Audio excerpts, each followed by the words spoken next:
What is going on? This is Cody, and you are tuned to B-Boy 45, broadcasting from the Seacrest Studios. We've got a very, very special edition of the latest news to keep you in the groove with Maya this afternoon. Maya, who do we have on the video chat with us today? Jazmyn Simon. Jazmyn Simon, how are you? I'm good. How are you guys doing? Well, I'm just short of perfect. What about you, Maya? Yeah. Yeah, a little Good. starstruck. We're She's all ready, chilling. though. Yeah. Maya, take it away. What are you wondering? Okay. So you played Selene in Psych the movie, and that is one of my favorite movies. I think I can't remember if I mentioned this in the email, but I actually interviewed Dulé a couple months ago. And I watch Psych the movie all the time, and I can't wait for the second one. What was it like joining the cast and working with your husband? So I had worked on a TV show with my husband before, but never as his girlfriend. And so working on Psych the movie 1 and 2 was the first time that I got to play his girlfriend, which was like real life. It was so nice.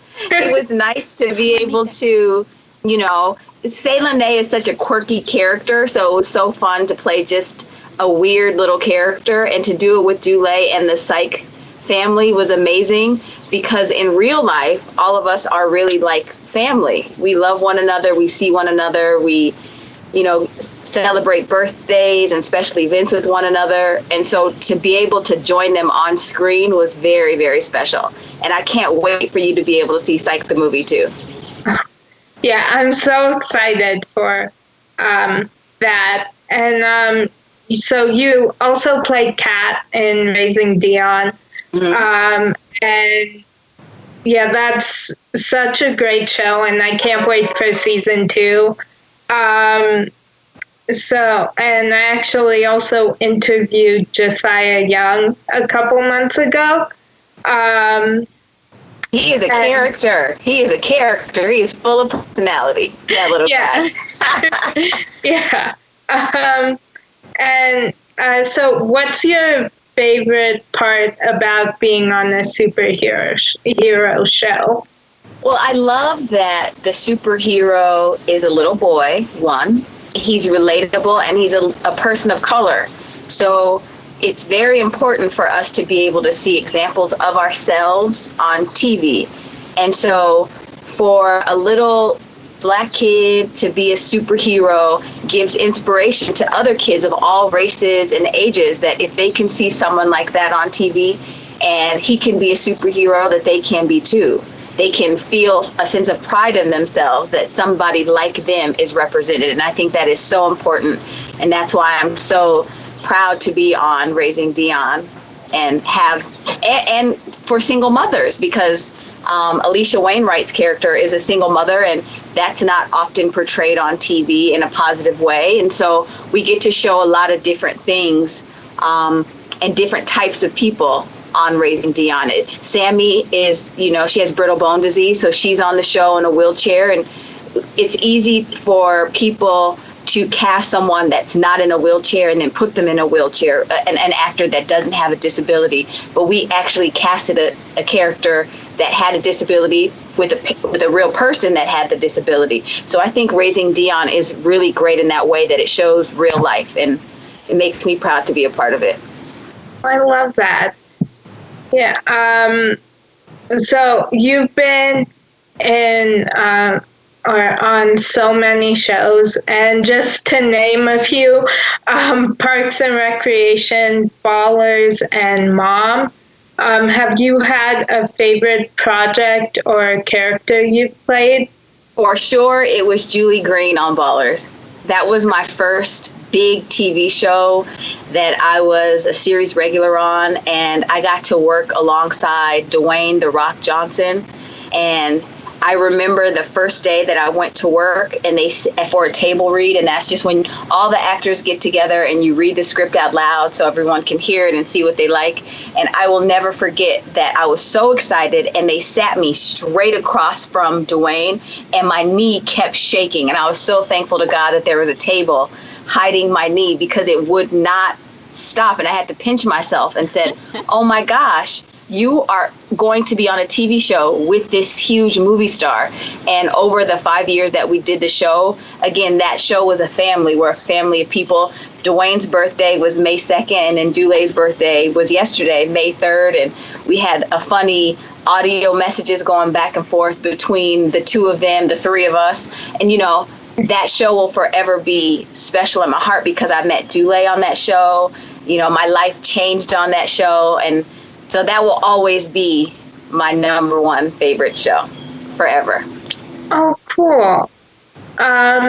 Yeah, so you were in the Tyler Perry movie Acrimony. Mm-hmm. And Tyler Perry is such an iconic person in the film industry. How did that opportunity come about? You know, it came about the good old-fashioned way, an audition.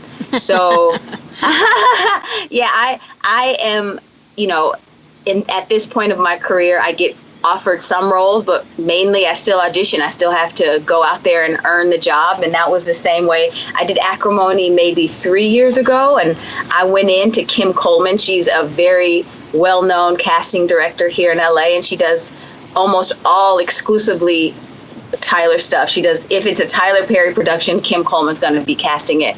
And I had worked with her for years auditioning, and I went in, and actually what happened, funny story, I had got offered another role for a different movie, and I was considering taking it. And at the time, Kim had called my representation, and she said, there's a role that we want Jazmyn to come in and audition for. But because I was considering taking a movie that they offered me, a different production, I was like, you know, no, it shoots at the same time, I'm not going to go. And my husband and I went to a play at the Taper here in LA, and I saw Kim Coleman outside of the bathroom. And she told me, I've been trying to get you to come in for an audition. I said, well, there was another movie, but I'm not going to do it. I just decided I'm not going to do it. And she said, all right, you'll come in next week and audition. And I went in on like a Tuesday, and by Thursday I had got the part. She sent it to Tyler Perry, and Tyler said she's the one. And I flew down to Atlanta to Tyler Perry Studios, which is huge. That's crazy. And amazing. It is huge. It's a fort. It used to be an actual fort for the military. It did. I mean, it's huge. It's like Fort McPherson. I can't remember the name of the fort. But Tyler Perry took over this whole entire fort and made movie magic. Now, I haven't been there since he opened all the sound stages, so I need to go back. Tyler, feel free to hire me for something else so I can come back and see the sound stages. But it was just magnificent. It's a huge, he has houses from when it was a fort, and people used to live there with their families, and he shoots in the houses, and he has stages. It's just magical. And so I went down and shot the movie, and every time I saw him every day, I was like, oh gosh, here I go again with my knee shaking, because he is such an iconic, you know, person in the industry with such a great heart, and he's making movies and TV shows left and right. And I felt so fortunate to be a part of that production. And again, you know, really in this industry, it's like high school, right? So you go to work and then you make friends. And I made some really fantastic lifelong friends. Danielle Nicolay, she's on The Flash. I don't know if you watched that show, but I met Danielle Nicolay on that show, and me and her are just the best of friends now. So don't never forget, TV shows are like high school, the good and the bad. Mostly the good. Mostly the good. You make really good friends. and boyfriends that turn into husbands.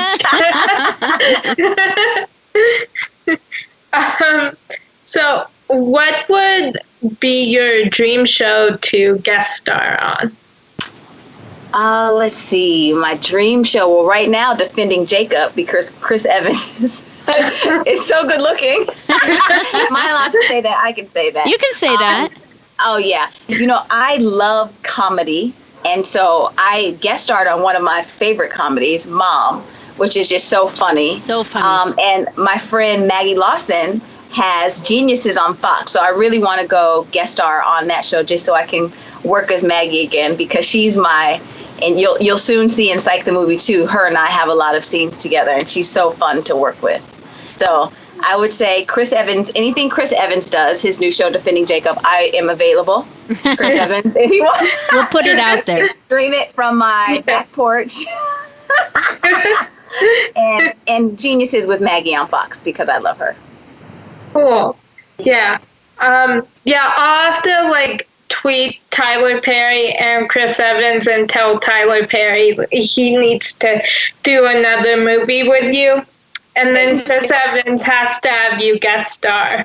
Come on, Captain America. The whole time. If it's a little dark, it's not really, I would say 13 and over, maybe 12 and over. I have a 15-year-old and she loves it, but I think that she loves the TV show because it's Captain America.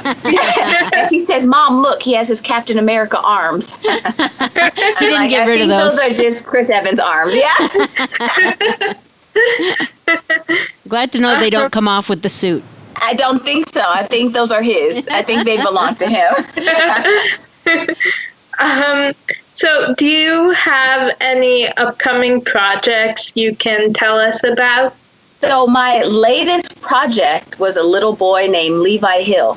So for the last year, I have been having a baby. So I had a baby. I worked on raising Dion up until January of last year, and then I shot Ballers until April 26th, and then I had Levi on May 10th.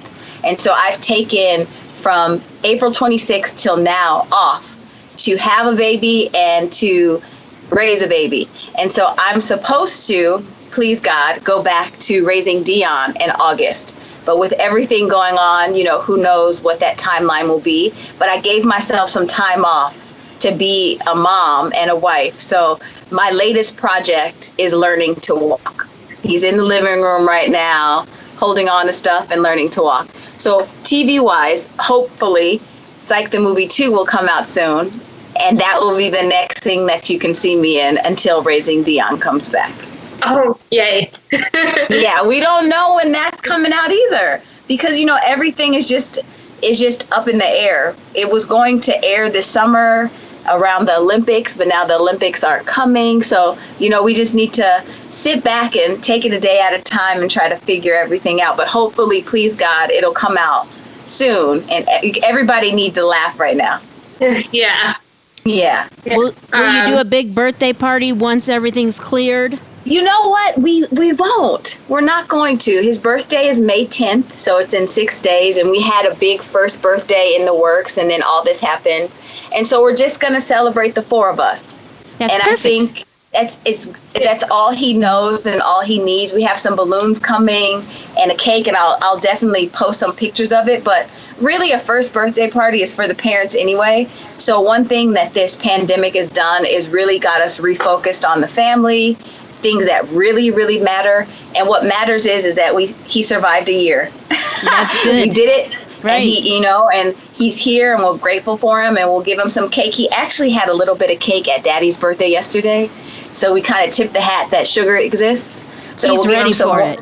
Oh, you should have seen his face. He was like, what is this? This is the best thing that I've ever had in my whole life. Goodbye, milk. Goodbye, milk. Give me the cake. So, Right. No. I think that some things like weddings can be postponed. But a first birthday, he's going to turn 1 and we're going to celebrate him. And, hopefully next year, too, we can have a bash. I mean, and by bash, I mean 10 people. Yeah. Because 2-year-olds don't need a big party. We're just grateful to be together, Really. Yeah. Yeah. So is there a certain line from a song that's always stuck with you or inspires you? I play this for Levi every day. Ain't no mountain high enough. And I feel like that is so prevalent right now. There's no mountain high enough and no valley low enough that will keep me from getting to you. And so we all have to remind ourselves that we're all climbing mountains right now. right? We're climbing the mountain. We're getting out of the valley, and there's no mountain high enough to keep us away from what we're supposed to be doing. And you are an example of that, right? Oh, thank you. You're welcome. Yeah. So that's my jam. Ain't no mountain high enough. Ain't no valley low enough. Ain't no river wide enough to keep me from you. My husband's a singer, not me, guys. You sound good to us. Thank you. So what song makes you want to roll down the windows and sing along? Love on Top by Beyonce. That is my favorite song. My Cool. love's on top. As you see, I have a theme of love songs. That's good. Yeah. Good positivity. Positivity, that's right. Yeah. So what fictional character would you love to meet? Harry Potter. I am a huge nerd. Okay, I'll say it. I have read every Harry Potter book at least 2 times, some 3, but like 5, 6, and 7 are so thick, so it takes me a little longer to get through them. But I just finished book 7 for the 2nd time. And so, you know, Daniel Radcliffe, I know he's a real person, but I want to meet Harry Potter. Once I met Hermione Granger, and I called Emma Watson Hermione Granger, and she let me. She let me. She's a wonderful person and a great human being, and she allowed me to say, Hermione. Now, what house are you in? I wouldn't mind Jon Snow either. Yeah. From you know, he could be a backup. Now, what Harry Potter house are you in? Gryffindor. Okay, just checking. Oh, yeah. Gryffindor, Just checking. for sure. Yeah. Oh, yeah. Gryffindor all the way. I'm, you know, noble of heart. That's right. My daughter, I think, would be in Ravenclaw because she's very smart. She would be a Ravenclaw. Cool. So what makes you roll your eyes every time you hear it? What makes me roll my... You know what? I'm going to teach you something. When people say, I could care less, it makes me roll my eyes. Because the correct saying is, I couldn't care less. So when people say, I could care less, I'm like, that means you could care less. But it's, I couldn't care less, meaning I don't care. So, Maya, don't ever say, I could care less. It's, I couldn't care less. Okay. Yeah, I remember that from Psych the movie when Sean and Gus were talking about why do people say I could care less. And I was like, I never actually thought of that. So. And people say it all the time, and I just like, But yeah, I want to correct them, but then you don't want to be mean. But Yeah. also, it's kind of mean not correcting them, right? I don't know. So if somebody narrated your life, who would you want the narrator to be? Allison Janney, hands down. So she has the greatest voice, and if you, once Disneyland opens up and the Star Wars ride is back open, Allison Janney narrates that ride. Okay? So once I found that out, I was like, she can narrate my life. And she's so funny, and I feel like I'm so funny. So she would just have a really good soundtrack to my life going on. So yes, I nominate Allison Janney to soundtrack my life. Oh, cool.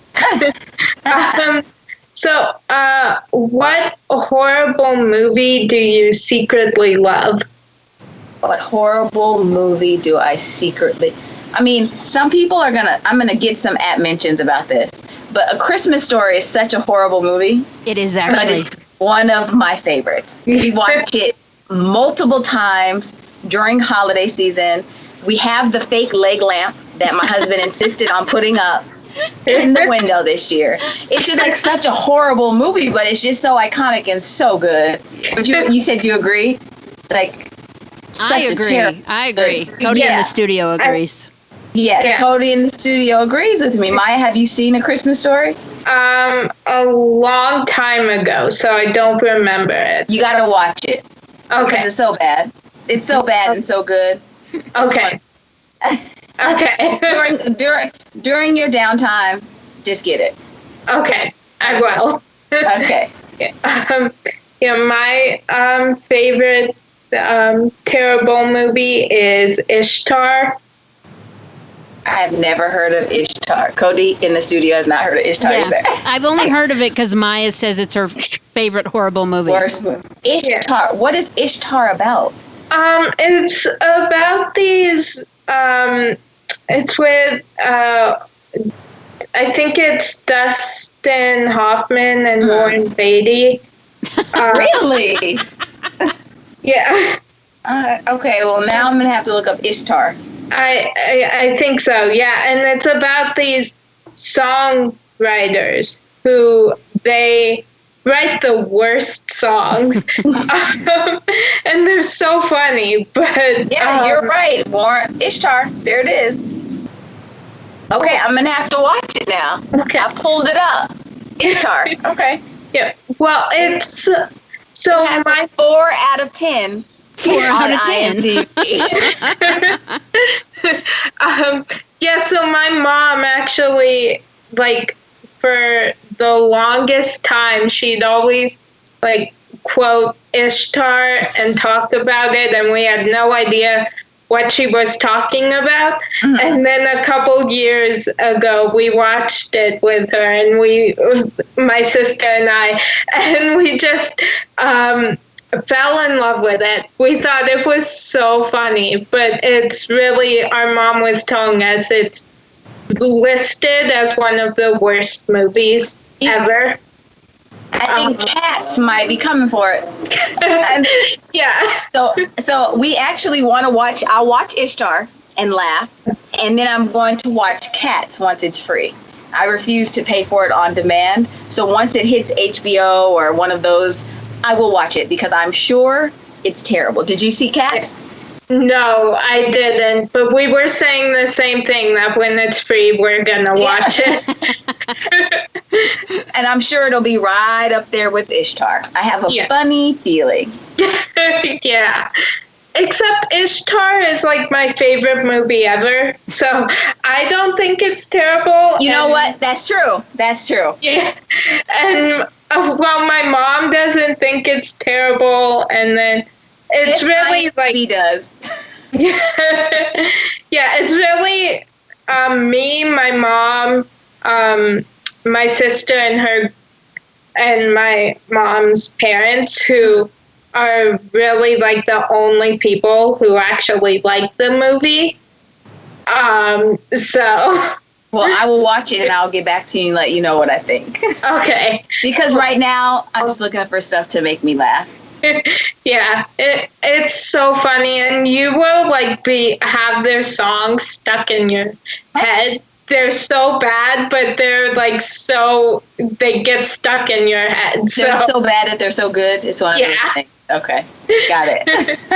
And I'll have to watch A Christmas Story. Oh, you do that? I mean, that's for free during Christmas holiday. You can watch it on TBS. For 3 days straight. Yeah. They just replay it. But if you get bored now and you want Christmas in May, you can definitely watch it now. Okay. Cool. So my last question for you is, who do you consider to be a real life superhero and why? Oh gosh, well that's an easy one right now. Real life superheroes are everyone that are essential workers that are working in the hospitals, helping save all of our lives, that are putting their life on the lines, not being with their family, to try to save our life. So right now, we have real life superheroes in every hospital around the world. And so especially those in, children's hospitals, in helping the children, helping the elderly, and everyone in between. So we have an example of real life superheroes. All we have to do is turn on the news and see what these nurses and doctors are doing every single day for the last 50 days to try to keep us safe and alive.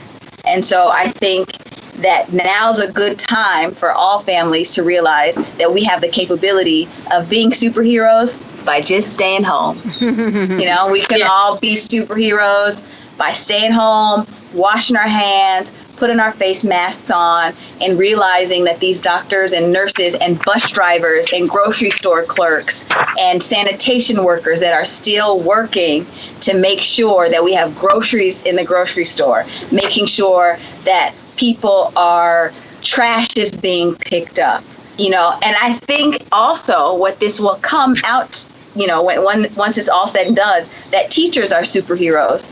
Because ask every mom that's staying home to teach their children right now, they will tell you that it's hard to wrangle one child, let alone a class of 30. For sure. So go ahead. Oh, sorry. No, go ahead. I was going to say, so we have, it's so sad that it took a national pandemic for us to realize how people in our communities are superheroes. But there's so many. All we have to do is open our eyes and take a good look, and we can see that we have so many surrounding us every day. Yeah. I was gonna say, I've seen like videos and things of like people doing homeschooling their kids, and they're actually so funny. Just like the way, like the things people say. And I can't remember anything, but you don't realize how everyday people are what's keeping this country afloat. Yeah. And they are the superheroes. They are the celebrities. They are the people that we should emulate and look up to. And I hope that after all of this, that we will, advocate for teachers, advocate for nurses, advocate for doctors, advocate for sanitation workers and grocery store clerks and paramedics and police officers that don't have the luxury to stay home. Yep. Yeah. And are doing their best to keep us safe. But it is funny to hear all the people talking about how hard it is to wrangle their 6-year-old and to get them to sit down and do schoolwork. Yeah, it's hard. And teachers don't get paid enough, so hopefully after this they can be. That's true. That's true. Jazmyn, it has just been incredible talking with you today. Thank you so much for calling in. Yes, thank you guys for having me. And Maya, thank you for watching the shows. Of course, thank you so much for calling in. I loved talking to you. I love talking to you too, honey. You guys have a great day and stay safe. Wash your hands, everybody. We will. Wash. Don't worry. Maya will keep us updated on when and where we can see you next in her weekly show. So we look forward to that. And we'll, of course, look forward to Psych too.